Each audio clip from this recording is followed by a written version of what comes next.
किसकी निस्ला में, किसकी निस्ला में कर रहे हैं?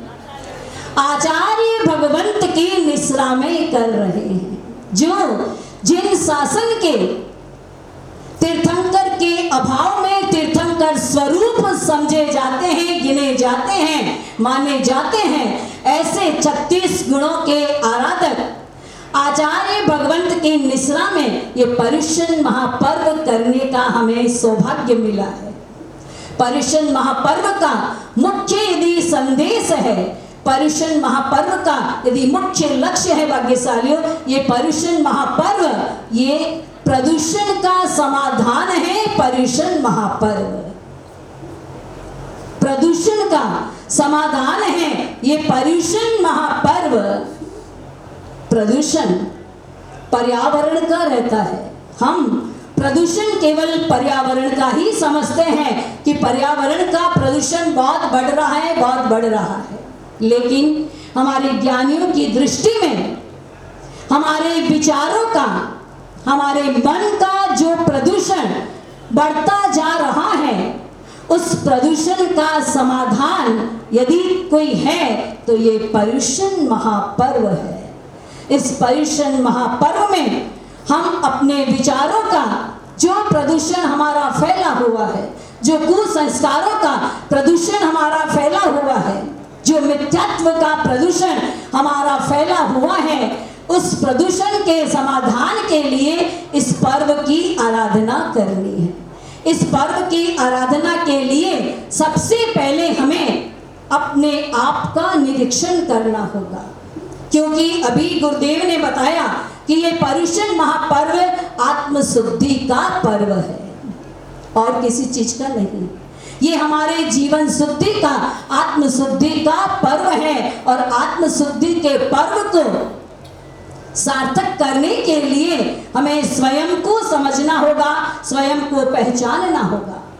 मैं एक बात आपके सामने रखती हूँ, पानी और पानी में यदि हम अपना प्रतिबिंब देखना चाहें तो 3 शर्त को हमें स्वीकार करनी पड़ती है।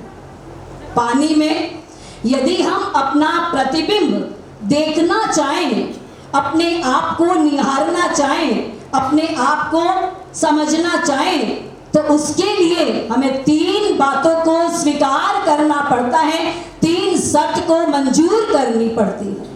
कौन सी वो 3 शर्त है? पानी के भीतर में अपने प्रतिबिंब को निहारने के लिए, अपने प्रतिबिंब को देखने के लिए हमें 3 शर्त मंजूर करनी है। उसमें पहली शर्त है, पानी उबला हुआ नहीं होना चाहिए, उबलता हुआ नहीं होना चाहिए। उबलते हुए पानी में हम अपने प्रतिबिंब को देख सकते हैं, देख सकते हैं। उबला होने के बाद में वो ठंडा हो जाए उसकी बात अलग है, लेकिन जब वो पानी उबल रहा है, उबलते हुए पानी में हम अपने प्रतिबिंब को नहीं देख सकते हैं। ये पहली शर्त। दूसरी शर्त, पानी मैला नहीं होना चाहिए। पानी यदि मटमैला है, पानी यदि गंदा है, पानी यदि मैला है, तो हम अपने प्रतिबिंब को देख पाएंगे? नहीं देख सकते हैं। दूसरी शर्त, पानी मैला नहीं होना चाहिए। और तीसरी शर्त, पानी में तरंगे नहीं होनी चाहिए। यदि पानी में तरंगे उभर रही है, पानी में तरंगे आ रही है और उस समय यदि हम अपने प्रतिबिंब को देखना चाहें तो हम अपने प्रतिबिंब को देख सकते हैं? नहीं देख सकते। आइए भाग्यशालियों, हमें पर्व की आराधना करनी है। गुरु भगवंतों के सानिध्य में अपना लक्ष्य बना लें, अपना केंद्र बिंदु बना लें कि इस पर्वाधिराज पर्युषण महापर्व में हमें ये 3 शर्तें मंजूर करनी है। हमारे कसायों का जो उफान है, हमारे कसायों का जो उबलापन है, सबसे प्रथम उसको हमें शांत करना है। नंबर 2 कि पानी का मैलापन हमें हमारे प्रतिबिंब में अवरोधक है। ठीक है, इसी प्रकार से आत्मशुद्धि के, जीवन शुद्धि के इस पर्व में यदि हमारे भीतर, हमारे मन में, हमारे अंतःकरण में, हमारे हृदय में यदि किसी भी प्रकार का कोई गंदापन है, किसी भी प्रकार के कोई ऐसे विचार हैं, चाहे वो क्रोध के, चाहे मान के, चाहे माया के, चाहे लोभ के, चाहे राग के, चाहे द्वेष के, चाहे तृष्णा के, किसी भी प्रकार के कोई भी ऐसे गंदे विचार जो हमारे मन को मेले कर रहे हैं, हमारी आत्मा को मेला कर रहे हैं, उसको हमें साफ करना है। पूज्य गुरु भगवंतों की जिन वाणी के द्वारा इस पर्व की आराधना हमें करनी है। और तीसरी जो शर्त है कि किसी भी प्रकार की कोई तरंग नहीं होनी चाहिए। हमारे विचार इतनी जल्दी परिवर्तित होते हैं। अभी पूज्य गुरुदेव ने बताया कि बाहर की व्यवस्था में सेटिंग भी हो गई थी लगभग, उसके बावजूद भी वो बाहर की व्यवस्था अंदर की व्यवस्था को वापस ले आए। तो हमारे मन में क्या क्या विचार आए होंगे? ये विचारों की तरंगे, न जाने किसी के मन में क्या आया होगा, किसी के मन में क्या आया होगा। भाग्यशालियों, ये पर्वाधिराज पर्युषण महापर्व कह रहे हैं हमारे विचारों की जो असंगत विचार है, संगत नहीं, जो असंगत विचार है, जो कुविचार है, जो हमारे विचारों को गंदा कर देते हैं, हमारे विचारों को संकीर्ण बना देते हैं, ऐसे विचारों का हमें इन 8 दिनों के अंतराल में तो निश्चित तौर पे, वैसे तो हर समय हर प्रतिपल हम अपने सद्विचारों में जिए, अपने स्वभाव में जिए। यही हमारी जिनवाणी, यही हमारे सद्गुरुओं का आख्यान है, सद्गुरुओं का संदेश है। लेकिन कम से कम इन 8 दिनों के अंतराल में तो हम अपने मन की तरंगों को इस प्रकार से शांत कर देंगे। जो कुविचारों की तरंगे हैं, जो असंगत तरंगे हैं, उन तरंगों को हम इस प्रकार से शांत कर देंगे कि जिसके कारण हमारा जो एक आत्मशुद्धि का महापर्व है, ये पवित्रता का पैगाम लेकर के जो पर्वाधिराज पर्युषण महापर्व हमारे समक्ष उपस्थित हुआ है। और इस पर्व में हम अष्टानिका व्याख्यान के माध्यम से, हम कल्पसूत्र के व्याख्यान के माध्यम से न जाने कितनी कितनी नई बातें हम, ये तो मेरा स्वयं का अनुभव है। हर साल हम कल्पसूत्र वांचते हैं, सुनते हैं, हर साल हम अष्टानिका पर्व को सुनते हैं, समझते हैं, लेकिन हर बार नई नई कुछ बात हमारे समक्ष आती है। तो आइए भाग्यशालियों, इस बार भी एक नया उत्साह, एक नई किरण लेकर के आचार्य श्री की निश्रा में हम पर्वाधिराज पर्युषण महापर्व की आराधना के लिए उपस्थित हुए हैं। हम सभी का यही प्रयास रहे कि हम आचार्य श्री के उस दिव्य संदेश को आत्मसात करते हुए अपनी आत्मशुद्धि का इस प्रकार से ख्याल रखें कि इन 8 दिनों में हम इस प्रकार की आत्मशुद्धि करते हुए आगे बढ़ते हुए जिन आज्ञा के विरुद्ध कुछ भी कहा हूं तो मिच्छामि दुक्कडम।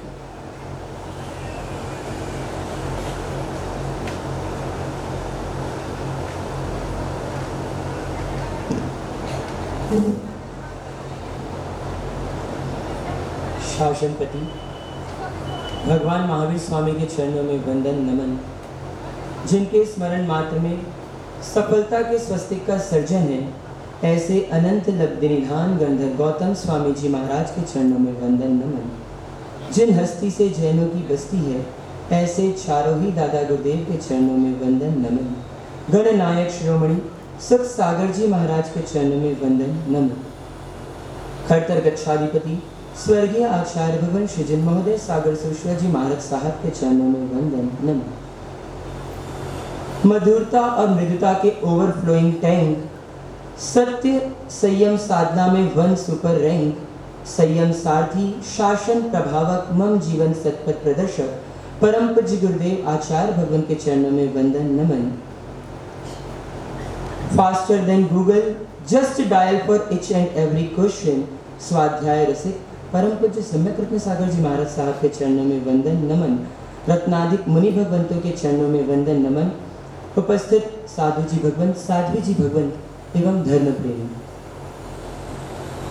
पर्वाणि बहुशः सन्ति प्रोक्तानि जिन शासने पर्युषणा समम नान्यत् कर्मणाम मर्म भेद कृत।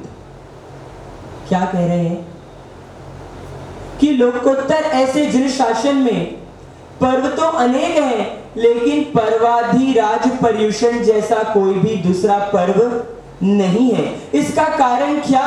तो कारण कहते हैं कि कर्म के मर्म को भेदने वाला, कर्म में को प्रलय कर देने की ताकत, कर्मों की निजरा कर देने की ताकत किसी पर्व में है, विशेष किसी पर्व में है। तो वो किसमें है? पर्वाधिराज पर्युषण पर्व में है।